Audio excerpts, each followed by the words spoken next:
5P Podcast. I'm your host, Michael J. Penny. On this episode of the 5P Podcast, we're going to be talking about delegation using 5-paragraph business plan. Now, some folks just have a problem with delegation. A lot of us, when we're coming up through the military ranks, this is something that we learn.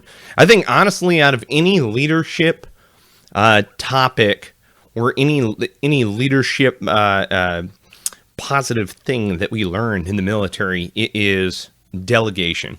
And the reason why I believe it's such a hugely positive thing is because when you're in the military, as a lot of us know, you're not just always told what to do. Once you rise to the non-commissioned officer level, especially out of the enlisted ranks, you pretty much get your brain back, okay? The reason why I say it that way is because you have to learn delegation. You have to understand it. You're just not always going to be around. One guy cannot shepherd the entire organization.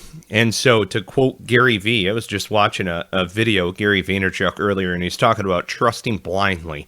And this is why we created 5-paragraph. Honestly, it is.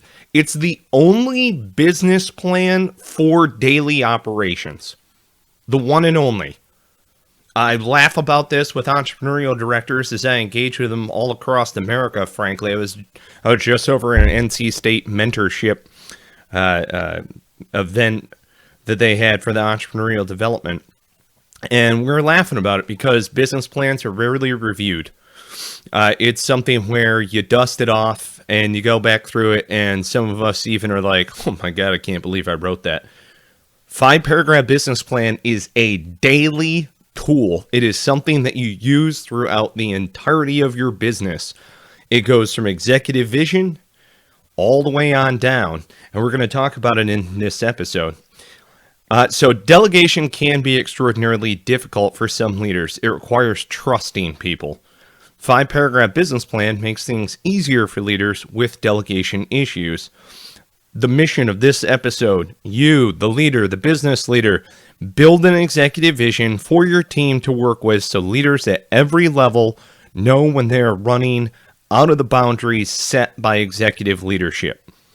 Okay, so when you create that executive vision, you're not putting every person into a box. What you're doing is saying, this is the playground, this is the battlefield, this is where we're going to be operating and their boundaries and limitations to it. My favorite sport by far is hockey.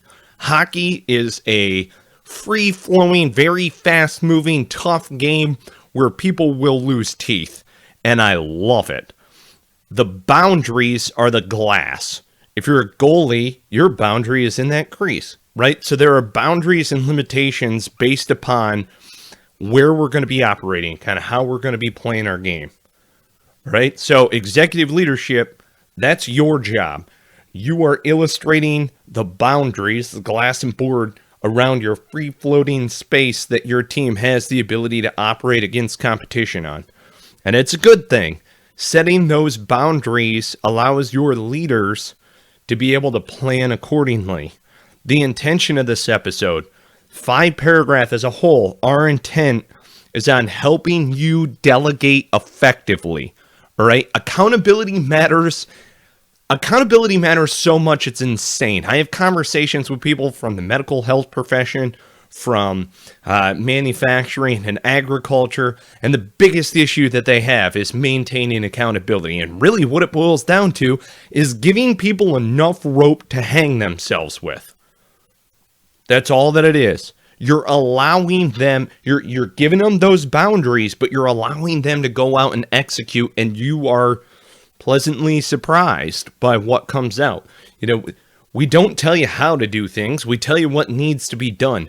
We hired you because you're the one who knows how to do those things. That's why we did it. So throughout this business planning exercise that you're going to be going on, build an executive vision, outline the mission of your organization. What is it that you're going to do? So others may succeed, for instance. Discuss the problems facing the organization as a whole. Those problems are what you're going to be tackling, okay? So I don't mean necessarily internally we're dealing with X, Y, and Z, and these are the issues. It It depends, frankly, on the person that you're delegating to. Maybe your operational or your COO needs to handle that type of stuff inside of the actual organization. But discuss the problems that the organization is going out there and tackling. Share the capabilities and limitations of your team and the supporting elements that are available to your team members.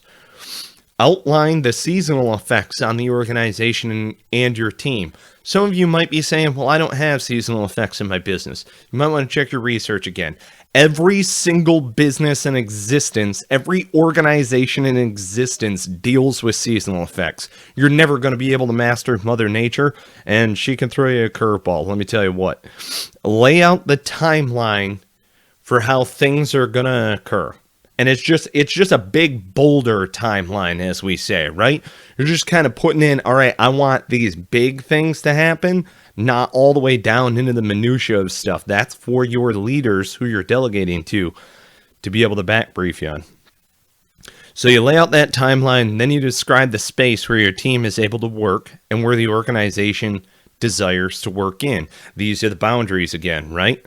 So kind of using that hockey analogy, these are the board and glass that we're going to be operating in, and we're just not going to step outside of those things, right? Now, am I saying that you can't go make entrance into another market? Of course not. That's not what I'm saying. Your biz dev guys are hard at work doing exactly that. But the whole idea here is to describe those boundaries. Don't set boundaries for each individual person. Describe the boundaries and limitations of the organization, and provide the logistics and methods for handling logistics so team members may call upon those resources when the time comes. This matters greatly. When you're delegating authority, the majority of those communications that you're having are actually where to go for certain assets, who to talk to for certain things. It's simple when you lay out an executive vision. It's simple when you print it out and hand it to the people so that they can go off of that. It might seem almost redundant, to an extent. But the reason why I say that is because you're giving them a go-to asset to be able to try to get more supplies, try to get more resources. And then, if all else fails, contact me as higher leadership. So, share your executive vision for success, then task your team leaders to create their 5-paragraph business plan for how they are going to accomplish their individual task. You've just laid out the mission. You laid out the problem, the team and support associated with that. You laid out the terrain and weather effects, right? And then the time, space, and logistics that they have. You've created this open map world that they're going to have the ability to go and operate in. Our whole goal here is by illustrating the executive vision, right? It's going to be easier to be able to delegate that authority. By the end of this exercise, you'll have a well laid out vision for where the organization is heading, while your team members are hard at work focusing on those internal problems that need to be done or handled to achieve success. And what they're doing is they're planning in their own segment of the business. All right, that's the idea. They're planning in their own segment of the organization. You've given them the outline of it, and so they're going to be planning within their own segment of the organization. What do they do when they're done with their plan? They back brief you on it. That's how it works. So you're telling them, it's not a confine, it's not a constraint. You're telling them these are the 4 corners where we're operating and what we're going to do. And you are delegating that authority to the individual in order to create a plan on how best to handle their specific segment of the organization. Then they back brief it to you. A simple back brief before they head out and commit action. It's the exact same thing that we did in the military. I fought in 2 wars before the age of 25. I was a delegated leader. Somebody shared that vision with me of what needed to be done. I needed to write a plan. I back briefed those individuals on what needed to be done, and then took my Marines and sailors out on patrol. That's how we work. That's why a lot of us, when we're coming out into a different environment that's just micromanaged and an autocracy, it doesn't click for us. Veterans, we don't, especially Marines. That's just not how we operate. I had more freedom when I was downrange overseas than I've had in any civilian job I've ever had. And why is that? Because leaders are afraid of delegation. They fear it. They operate out of fear and they operate out of ego.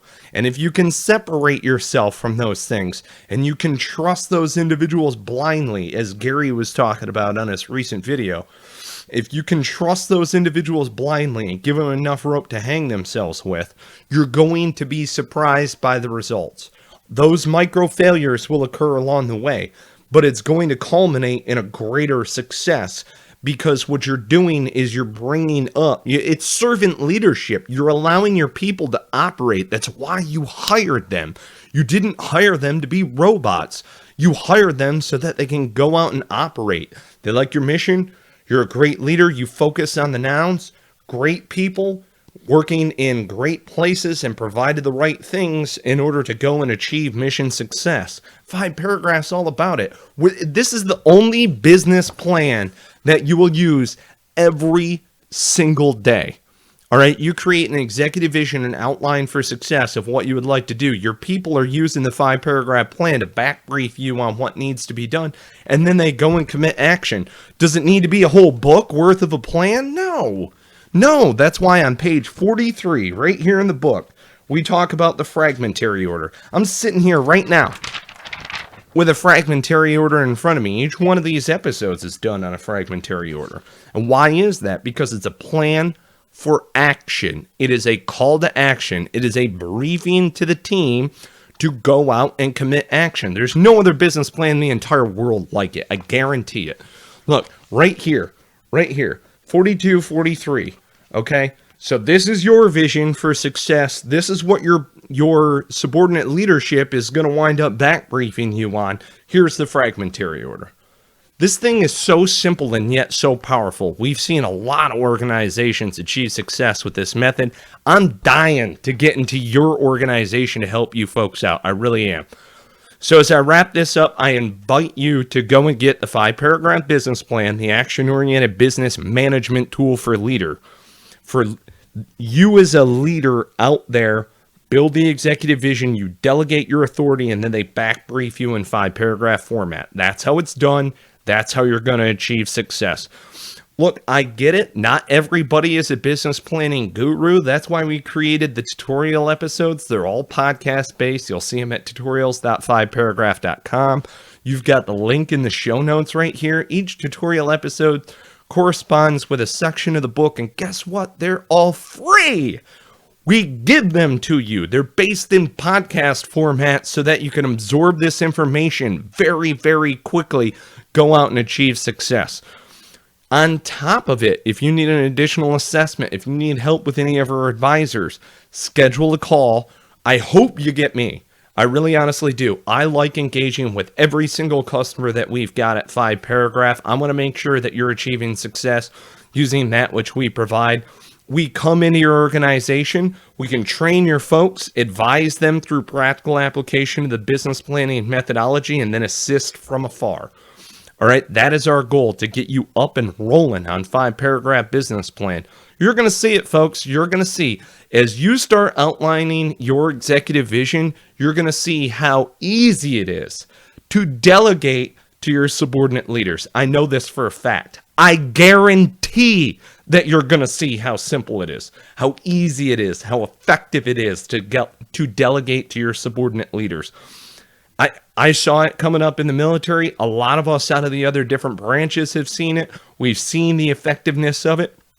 That's why we stole it from the military and we're providing it to the masses in order to maintain accountability across all the ranks. Accountability goes back and forth from the lowest man on the totem pole to the executive who's in the C-suite. We've got to manage from top to bottom. And yes, we manage our leaders. You can only manage for the people below you or the people above you, but you can't do it at the same time.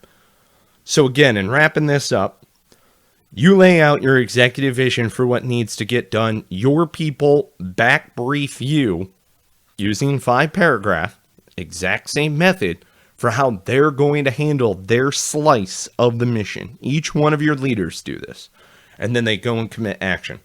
You're going to be real surprised with the results, people. It is a very positive thing. If you'd like to get in touch with us, go to 5paragraph.com. You can reach out to us and call us 919-827-0898. We're a North Carolina-based business.